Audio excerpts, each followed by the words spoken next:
سامعین ناظرین، infection control society آپ کی صحت کے لیے، آپ کی آگاہی کے لیے اور آپ کو مختلف بیماریوں سے بچانے کے لیے مضامین آپ کی سماعت کے لیے پیش کرتی ہے۔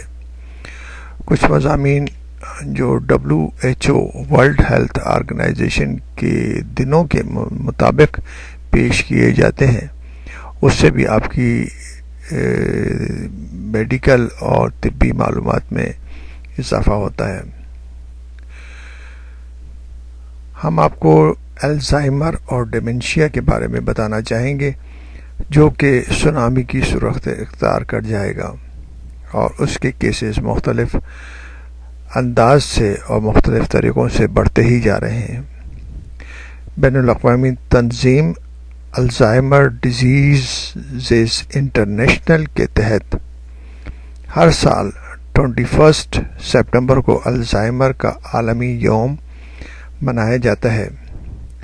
واضح رہے کہ یہ دن پہلی بار 1994 کو منایا گیا تھا، جس کا مقصد اس بیماری سے متعلق بنیادی معلومات عام کرنا تھا۔ اس بیماری کی نشاندہی سب سے پہلے جرمن ماہر عصبیات الوئس الزائمر نے کی تھی۔ یہی وجہ ہے کہ اس بیماری کا نام دریافت کنندہ کے نام سے منسوب کر دیا گیا۔ ہم الزائمر اور ڈیمنشیا کے بارے میں معلومات دینا چاہیں گے تاکہ آپ بھی اس بیماری کے بارے میں سمجھ سکیں اور اس کی جو احتیاطی تدابیر ہیں یا اس سے بچنے کے جو طریقے ہیں اس پہ عمل کر کے اس بیماری کو روک سکیں۔